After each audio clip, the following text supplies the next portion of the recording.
नमस्कार प्यारे विद्यार्थियों, YouTube चैनल में आप सभी का स्वागत है। बीएससी पार्ट प्रथम organic chemistry unit first mechanism of organic reactions video series के क्रम में आज हम टाइप्स ऑफ ऑर्गेनिक रिएक्शंस के बारे में जानेंगे, विस्तार से अध्ययन करेंगे।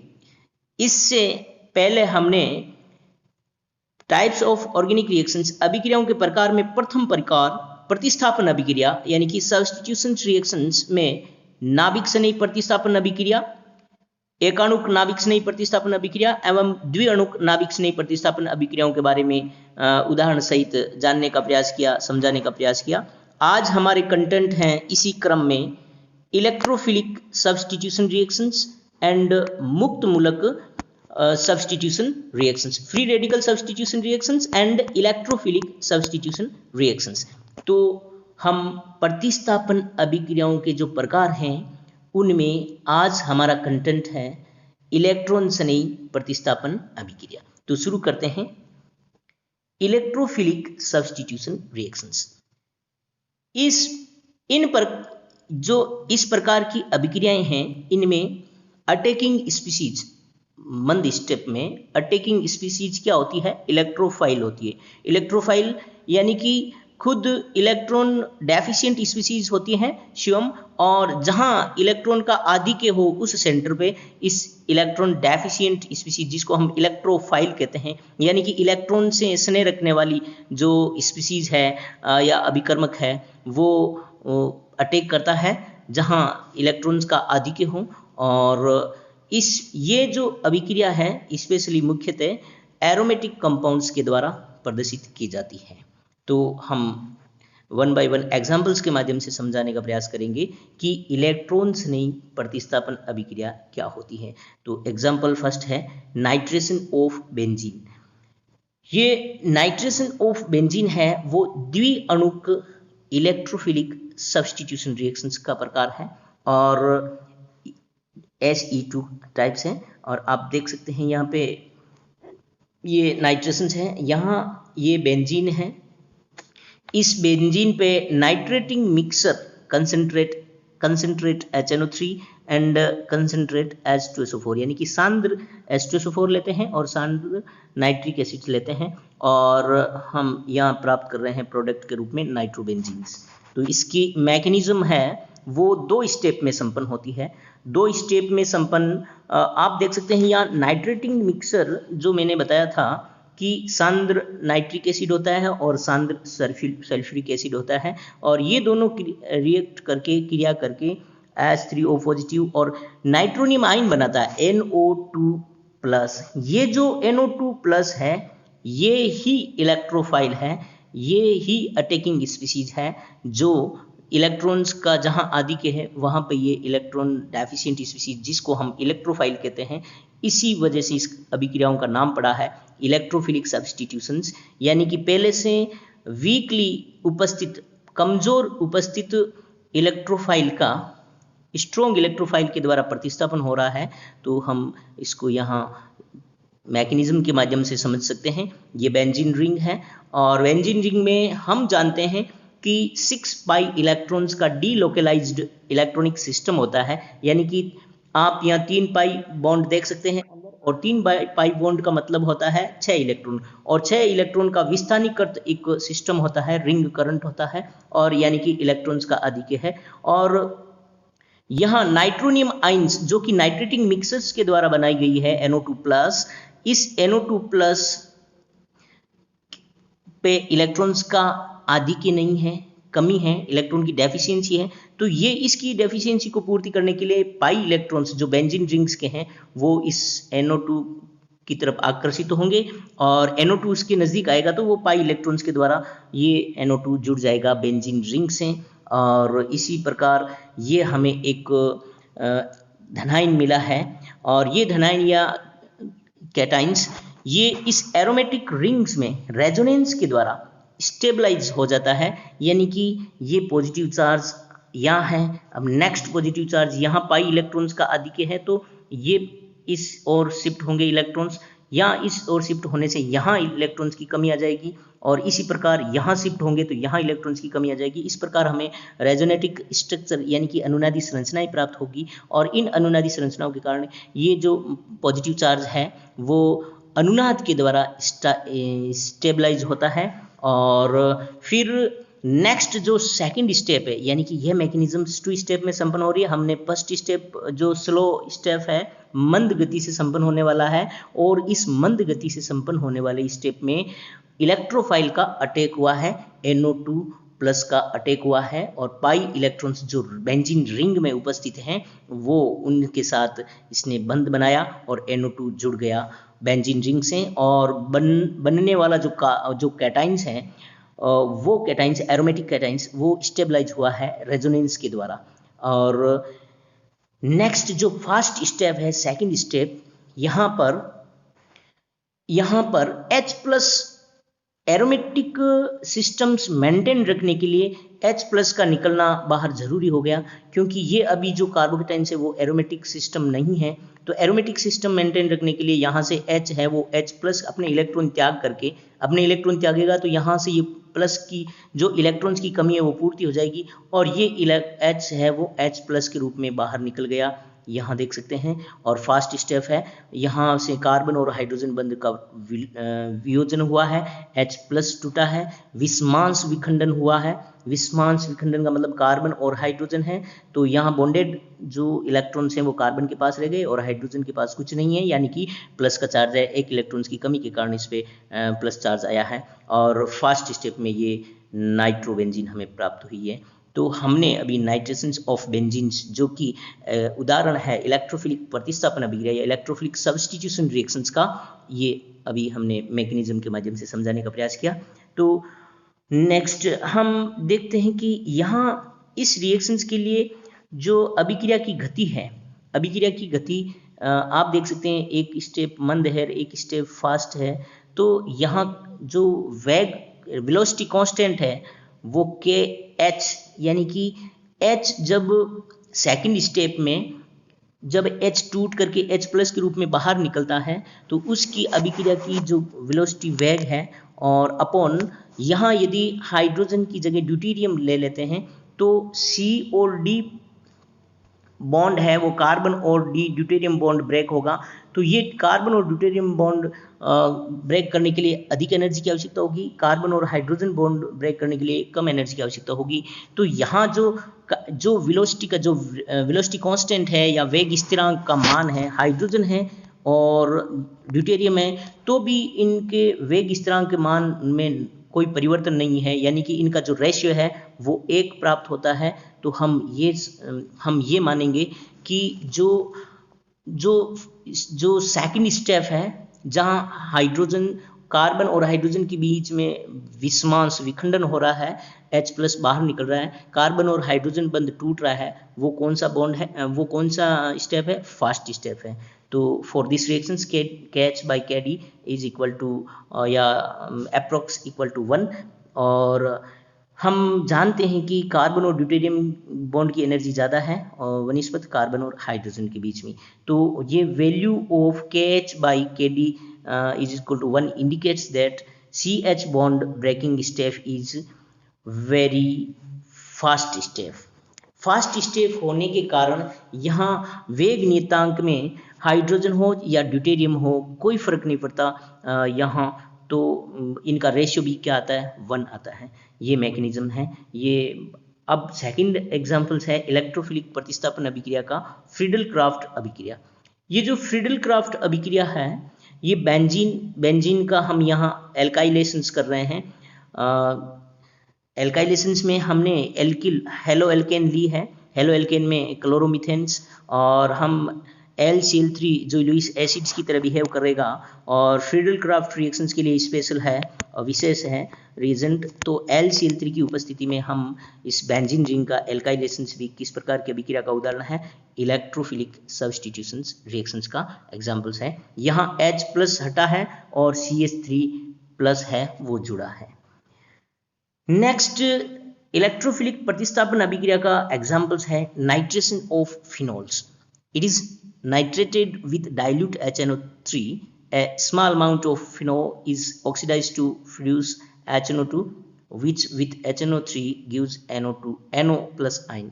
तो ये एक इम्पोर्टेंट अभिक्रिया है नाइट्रेशन ऑफ फिनोल। फिनोल्स में यहाँ जो इलेक्ट्रोफाइल अनेक आरपीसी की एग्जामिनेशंस में ये पूछा गया है कि फिनोल का जब हम नाइट्रीकरण करते हैं तब इसमें जो जुड़ने वाली स्पीसीज है वो क्या है। तो आपको ऑप्शन मिलेगा इलेक्ट्रोफाइल है या न्यूक्लियोफाइल है या फ्री रेडिकल है या नन ऑफ दीज, इनमें से कोई नहीं है। तो हमें यहाँ इलेक्ट्रोफाइल ऑप्शन सेलेक्ट करना है।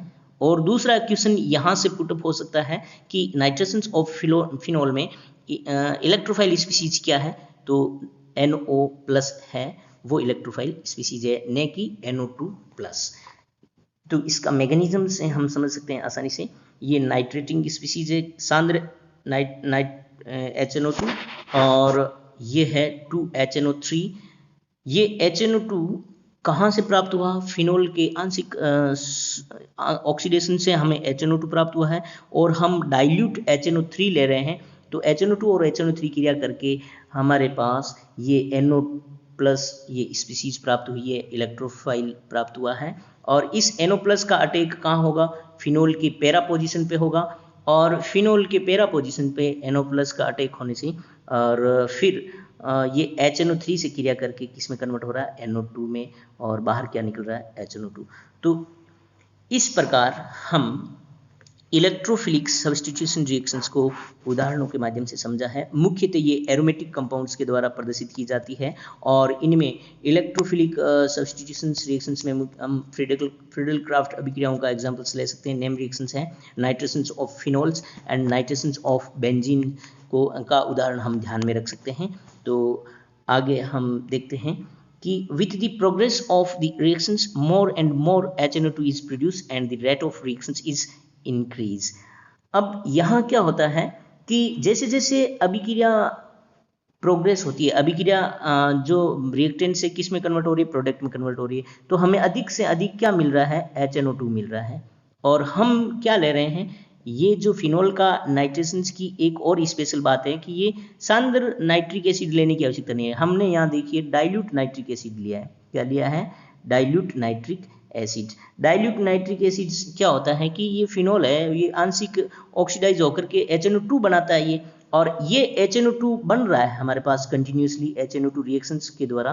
और ये HNO2 फिनोल के द्वारा भी बनता है आंशिक ऑक्सीडाइज होकर के। तो ये HNO2 डाइल्यूट HNO3 से क्रिया करके हमें जो इलेक्ट्रोफाइल स्पीसीज का प्रोडक्शन मिल रहा है लगातार, और इधर लगातार HNO2 बन रही है। तो जैसे जैसे अभिक्रिया प्रोसीड होगी और अभिक्रिया की दर भी बढ़ती जाएगी, ये कहने का मतलब है। अब हम नेक्स्ट जो इलेक्ट्रोफिलिक यानी इलेक्ट्रॉन स्नेही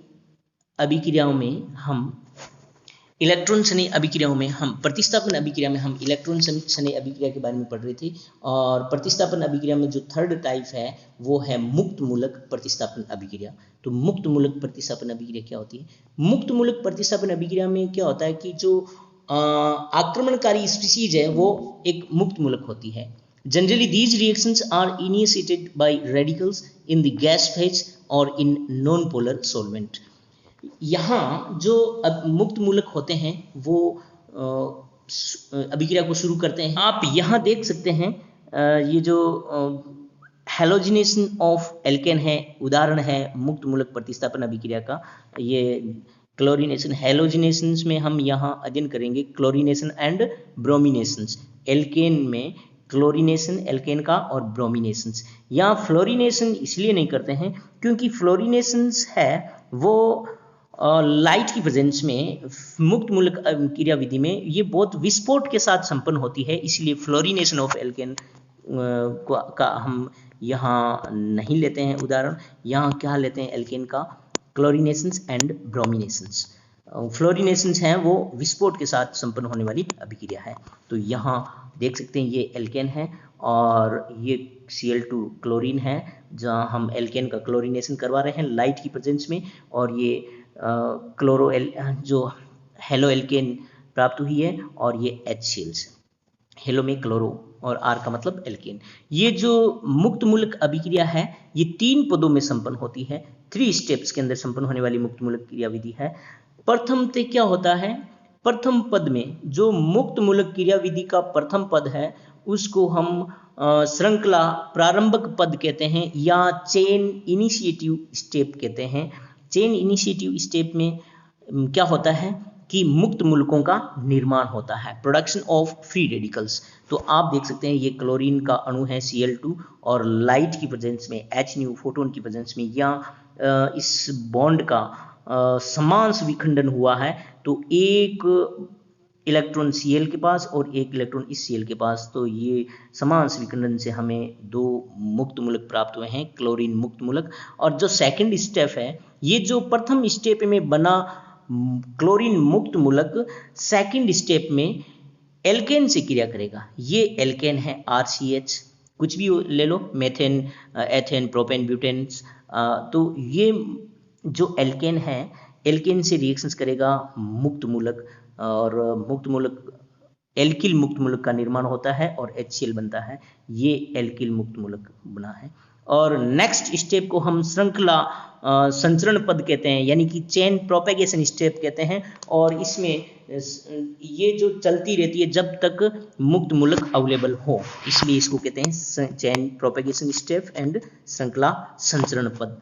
और ये जो एल्किल मुक्त मूलक बना है, ये एल्किल मुक्त मूलक पुनः क्लोरीन अणु से क्रिया करके हेलो एल्केन बन गया, क्लोरो एल्केन, और क्लोरीन मुक्त मूलक बन गया। फिर क्लोरीन मुक्त मूलक एल्केन से क्रिया करेगा और एल्किल जो फ्री रेडिकल बनाएगा। फिर एल्किल फ्री रेडिकल Cl2 अणु से क्रिया करेगा और Cl मुक्त मूलक बनाएगा। ये चेन चलती रहेगी जब तक रिएक्टेंट मौजूद हैं इसमें अपने रिएक्शंस सेल में। तो इसी को हम श्रृंखला संचरण स्टेप कहते हैं। थर्ड स्टेप है चेन एंडिंग स्टेप, श्रृंखला समाप्ति वाला पद है। यहाँ जब रिएक्टेंट समाप्त हो जाते हैं तो मुक्त मूलक जो रिएक्टेंट सेल में उपस्थित होते हैं, मुक्त मूलक क्रिया करके वो अणु बना लेते हैं। जैसे क्लोरीन मुक्त मूलक और क्लोरीन मुक्त मूलक क्रिया करके Cl2 अणु बना लिया, और एल्किल मुक्त मूलक और एल्किल मुक्त मूलक क्रिया करके एल्केन का निर्माण हो गया। और एल्किल और क्लोरो जो मुक्त मूलक है वो क्लोरो एल्केन का निर्माण कर लिया है। तो इस प्रकार अब कोई हमारे पास रिएक्टेंट मौजूद नहीं है और फ्री रेडिकल आपस में क्रिया करके समाप्त हो गए हैं, और इसको हम चेन एंडिंग स्टेप कहते हैं। तो आज के लिए इतना ही। नेक्स्ट हम second type of organic reactions के बारे में जानेंगे, उसका नाम है योगात्मक अभिक्रिया। योगात्मक अभिक्रिया में जो अभिक्रियाओं का जो दूसरा प्रकार है योगात्मक अभिक्रिया। आज तक हमने टाइप्स ऑफ रिएक्शंस में अभिक्रियाओं के प्रकार में प्रथम प्रकार कंप्लीट किया है। प्रथम प्रकार है प्रतिस्थापन अभिक्रिया। प्रतिस्थापन अभिक्रिया का मतलब है कि कोई एक अभिकर्मक का प्रतिस्थापन होता है दूसरे अभिकर्मक के द्वारा। अब यहाँ प्रतिस्थापन करने वाला यदि नाभिक स्नेही है तो वो नाभिक स्नेही प्रतिस्थापन अभिक्रिया का प्रकार हो जाएगा। यदि प्रतिस्थापन करने वाला इलेक्ट्रॉन स्नेही है तो वो इलेक्ट्रॉन स्नेही प्रतिस्थापन अभिक्रिया कहलाएगी। और यदि प्रतिस्थापन करने वाला मुक्त मूलक है तो वो मुक्त मूलक प्रतिस्थापन अभिक्रिया कहलाएगी। तो नाभिक स्नेही प्रतिस्थापन अभिक्रिया में भी 2 प्रकार हमने अध्ययन किया है, एकाणुक नाभिक स्नेही प्रतिस्थापन और द्विअणुक नाभिक स्नेही प्रतिस्थापन। हमने एकाणुक और द्विअणुक नाभिक स्नेही प्रतिस्थापन में अंतर को, विभेद को टेबल के माध्यम से समझाने का प्रयास किया है। और इन प्रथम प्रकार की जो अभिक्रिया है प्रतिस्थापन अभिक्रिया, हमने विभिन्न उदाहरणों के माध्यम से भी आपको समझाने का प्रयास किया है। आपको कहीं कोई समस्या हो तो हमें इनबॉक्स में कमेंट्स जरूर कीजिए, और व्हाट्सएप ग्रुप पे भी आप मैसेज करके हमसे समस्या का हम समाधान करने का प्रयास करेंगे। आज के लिए इतना ही। हम नेक्स्ट हमारा जो बहुत जल्दी ही वीडियो जो जारी होगा उसमें हम ऑर्गेनिक रिएक्शंस के जो टाइप्स है, सेकंड टाइप्स पढ़ेंगे योगात्मक अभिक्रिया, थर्ड टाइप पढ़ेंगे विलोपन अभिक्रिया, और फोर्थ टाइप पढ़ेंगे रीअरेंजमेंट रिएक्शंस। तो बने रहिएगा यूट्यूब चैनल पे। यूट्यूब चैनल को अधिक से अधिक सब्सक्राइब कीजिएगा, वीडियो को शेयर कीजिए, लाइक कीजिए, कमेंट कीजिए। धन्यवाद, थैंक यू। उम्मीद करता हूँ आपको आप इस वीडियो सीरीज से लाभान्वित हो रहे हैं और आपको कहीं की कोई समस्या हो, क्वेश्चंस में समझने में प्रॉब्लम हो, तो आप कमेंट्स व्हाट्सएप ग्रुप पे भी कर सकते हैं और यूट्यूब चैनल्स के इनबॉक्स चैट बॉक्स में भी कमेंट्स कर सकते हैं। थैंक यू, धन्यवाद।